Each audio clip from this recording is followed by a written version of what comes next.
जय भारत। कक्षा 10 के विद्यार्थियों के प्रति अपनी शुभकामना व्यक्त करते हुए छायावाद के प्रमुख कवि सुमित्रानंद पंत जी, जिन्हें हम प्रकृति का सुकुमार कवि कहते हैं, ज्ञानपीठ विजेता, चिदंबरा के रचनाकार, लोकायतन के रचनाकार सुमित्रानंद पंत जी ने पर्वत प्रदेश में पावस बहुत ही प्रभावशाली कविता लिखी है, जिसकी व्याख्या आपके सम्मुख पहले वाले वीडियो में मैंने किया था, लेकिन उसके शेष अंश को अब मैं प्रस्तुत करने जा रही हूँ, जिसमें कि वर्षा ऋतु के दौरान जब आकाश में छाए हुए बादलों से वर्षा की फुहारें बंद हो जाती हैं, तीव्र धार बंद हो जाती है, उसके पश्चात बिल्कुल शांत वातावरण में जो वहाँ का प्राकृतिक सौंदर्य है, उस प्राकृतिक सौंदर्य पर प्रकाश डालते हुए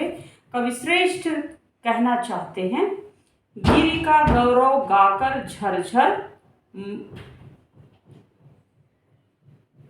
मद में नस नस उत्तेजित कर, मोती की लड़ियों से सुंदर झरते हैं झाग भरे झरने। जब वर्षा हो रही है तो झरनों का यह सौंदर्य सबके सम्मुख प्रस्तुत होता है और इन झरनों की तीव्रता और कलकल निनाद से हमारे अंदर ओजस्विता की भावना प्रस्तुत होती है, जिसको कि कोई भी यदि पर्यटक वहाँ खड़ा हो तो उसके हर एक धमनी में उत्साह का संचार होता है, आलस्य का विनाश होता है। तो इस प्रकार वर्षा ऋतु हमारे लिए कितनी महत्वपूर्ण है, वो भी पर्वतीय क्षेत्र में। इसके आगे की कहानी को प्रस्तुत करते हुए कहना चाहते हैं, गिरि के उर से उठ उठ कर उच्चाकांक्षाओं से तरुवर हैं, झांक रहे नीरव नभ पर, अनिमेष अटल कुछ चिंता पर। प्यारे बच्चों, गिरिवर का अर्थ होता है सभी पर्वतों का राजा, जिसको कि हम नगपति कहते हैं। और इस संदर्भ में राष्ट्रकवि रामधारी सिंह दिनकर यह कहना चाहते हैं, मेरे नगपति मेरे विशाल, साकार दिव्य गौरव विराट, मेरी जननी के हिम किरीट, मेरे भारत के दिव्य भाल। तो इसी सर्वश्रेष्ठ पर्वत के हृदय से विकसित होकर जो पर्वतांचल क्षेत्र के जितने भी पेड़ पौधे हैं, विशालकाय पेड़ पौधे हैं, जैसे चीड़ है, देवदार वृक्ष हैं, वर्षा ऋतु तीव्रतर वर्षा ऋतु के पश्चात उनकी स्थिति कैसी होती है, इस संदर्भ में वे कहना चाहते हैं। अब बच्चों, आपको मैं बता दूं कि वृक्ष हमारे जीवन में कितना महत्व रखते हैं, और सही कहा भी गया है। वो यह कहा गया है, वृक्ष धरा के आभूषण हैं, वृक्ष धरा के जीवन प्राण। तो पर्वत के चट्टानों के हृदय से विकसित होने वाले इन इन वृक्षों की स्थितियां ऐसी दिखाई देती हैं जैसे कि मनुष्य की दिव्य आकांक्षाएं हमारे हृदय से जन्म लेती हैं। एक आकांक्षा की पूर्ति होती नहीं कि दूसरी अन्य आकांक्षाओं का जन्म होने लगता है। तो इस प्रकार से देखा जाए तो हिमालय पर्वत के चट्टानों में वर्षा ऋतु के प्रभाव से कितनी उर्वरा शक्ति उनमें विराजमान है, यह देखते ही बनता है। उच्चाकांक्षाओं से तरुवर, मानवीकरण अलंकार और उपमा अलंकार का प्रयोग उन्होंने बड़ी सुंदरता के साथ कहा है, और वे कहना चाहते हैं झांक रहे नीरव नभ पर। वर्षा समाप्त हो चुकी है, पानी बरस चुका है, उसके पश्चात यही गगनचुंबी विकसित होकर वृक्षगण एकदम शांत, नीरव का अर्थ होता है शांत, आकाश में झांकते हुए दिखाई दे रहे हैं। तात्पर्य यह है कि प्रकृति के रहस्यों का वो भेदन करना चाहते हैं, जानना चाहते हैं कि प्रकृति में ऐसी कौन सी ऐसी रहस्यात्मक चीजें विराजमान हैं जिसको कि हम सभी लोग वृक्ष गण भी नहीं जान पाते हैं। उसको जानने की तीव्र आकांक्षा उनके हृदय में है, और वो आकाश में की ओर देख रहे हैं। फिर आगे कवि का कहना है, अनिमेष अटल कुछ चिंता पर। उनके नेत्र बिल्कुल निर्निमेष हैं, बिना पलक झपकाए वो आकाश की ओर देख रहे हैं, अपनी जगह पर बिल्कुल स्थित हैं, क्योंकि वायु भी प्रवाहित नहीं हो रही है, वर्षा भी नहीं हो रही है, एकदम स्थिर रूप में, शांत रूप में अपनी जगह पर बिना हिले डुले, बिना ही बिल्कुल गतिहीन अवस्था में वो क्या कर रहे हैं, चिंतित अवस्था में दिखाई दे रहे हैं। प्रश्न यह उठता है कि इन वृक्षों का चिंतातुर होना किस लिए वो लोग चिंतातुर हैं? चिंतातुर इसलिए हैं क्योंकि उन्हें इस बात की चिंता है कि हम आकाश से भी ऊपर जाना चाहते हैं, आकाश से भी वो लोग होड़ लगा रहे हैं।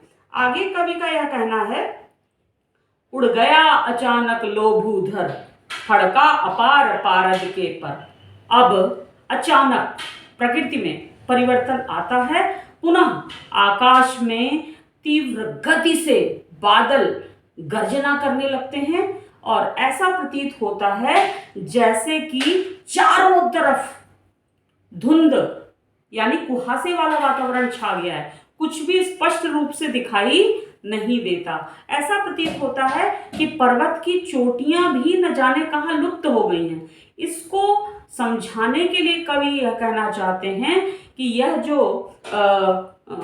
जो आकाश में छाए हुए बादल हैं, बादल रूपी पक्षी का रंग बिल्कुल पारे के समान है, श्वेत रंग के हैं और उनके जितने भी पंख हैं, उन पंखों पर इन भूधरों को यानी कि पर्वत की चोटियों को अपने पंखों पर बिठाकर न जाने कहां उड़ चले हैं। ऐसा संभव वास्तविकता में नहीं हो सकता। ये कवि का इमेजिनेशन है, यह कवि की कल्पना मात्र है। वास्तविकता यह है कि बादल छाने के बाद चारों तरफ का वातावरण बिल्कुल शांत है और कोई भी पर्वत की चोटी दिखाई नहीं दे रही है और जो पक्षी है और पक्षी का जो पंख है वो पारे के सम्मुख है। पारे का अर्थ होता है, जो कि थर्मामीटर में आपने देखा होगा, पारा कितना भी चंचल दिखाई देता है, उसका रंग कैसा होता है, वो जल से आपूरित है, उसका रंग बिल्कुल जल के समान श्वेत रंग का है। आगे कवि का यह कहना है कि आगे वो कहना ये चाहते हैं कि चारों तरफ का दृश्य बिल्कुल शून्य जैसा हो गया है, रवशेष रह गए हैं निर्झर, और जो जितने भी झरने हैं, झरने भी अब लुप्त प्राय हो गए हैं, केवल उनकी ध्वनियां यानी कि उनकी आवाज केवल सुनाई दे रही। वो कैसी आवाज है बच्चों? वो झर झर झर झर करते हुए सुनाई पड़ रहे हैं। है टूट पड़ा भू पर अंबर, अचानक बादल वो गरजने लगते हैं। इतना गर्जन तर्जन बादल होने लगता है कि ऐसा प्रतीत होता है कि इस धरती पर आकाश टूटकर धरती पर आ गया है। यानी कि इस पंक्ति के माध्यम से कविश्रेष्ठ सुमित्रानंदन पंत जी ने यह कहना चाहा है कि वर्षा काल में जब तीव्रतर बादलों का गर्जन तर्जन होता है तो ऐसा प्रतीत होता है कि वे बिल्कुल भयानक रूप लेकर प्रस्तुत हो रहे हैं। एक तरफ सौदामिनी कड़क रही है, दूसरी तरफ बादल में गर्जना हो रही है। इसके आगे कवि का यह कहना है, धंस गए धरा में सभय साल। ऐसी गर्जना को सुनकर जितने भी शक्तिशाली वृक्ष हैं, जैसे शाल नाम का वृक्ष है जो 100 साल खड़े और 100 साल पड़े रहता है, कभी वो विचलित नहीं होता, वह भी ऐसे बादल के गर्जन तर्जन से भयभीत हो जाते हैं और धरती में धंस गए हैं। उनका भी दृश्य विलुप्त हो गया है। उठ रहा धुआं, जल गया ताल, और नीचे पर्वतों की घाटी के नीचे समतल मैदानी इलाके में जो तालाब है, वह तालाब जो दिखाई दे रहा है, उसमें से वो धूम पुंज उठ रहे हैं। ये वास्तविकता यह है कि तालाब में से कभी धुआं उठता दिखाई नहीं देता, लेकिन वो तालाब का जल बिल्कुल एकदम तालाब का जल एकदम दिखाई नहीं पड़ रहा है और विलुप्त सा हो गया है, केवल कुहासे मात्र हैं। तो कुहासा को देखकर कवि ने यह कहा कि तालाब मानो हिमालय पर्वत के बीच में स्थित होकर वो शुभ कामना के लिए, शुभेच्छा को व्यक्त करने के लिए यज्ञ कर रहा है और उसका धूम पुंज पूरे आकाश में उठता चला जा रहा है। यों जलदयान में विचर विचर था इंद्र खेलता इंद्रजाल। इसमें रूपक अलंकार के साथ और मानवीकरण अलंकार के साथ कवि श्रेष्ठ ने आगे यह बताने की कोशिश की है कि ये बादल रूपी यान में, यान का अर्थ होता है, यान का अर्थ होता है जहाज। बादल रूपी जहाज पर बैठकर ये बादलों के वर्षा के राजा कौन कहलाते हैं? इंद्रदेव कहलाते हैं। उस यान पर बैठकर विचरण करते हुए यहाँ वहाँ यत्र तत्र वो घूमते नजर आ रहे हैं और अपनी तिलस्मी आभा को प्रस्तुत कर रहे। तिलस्मी आभा का मतलब है इंद्रजाल। जो इंद्र है वह अपने जादुई स्वरूप को लेकर प्रस्तुत हो रहा है, इसीलिए भिन्न भिन्न प्रकार के दृश्य दिखाई पड़ रहे हैं। इन्हीं पंक्तियों के साथ मैं सर्वे भवन्तु सुखिनः की कामना करते हुए आपसे विदा ले रही हूँ। धन्यवाद।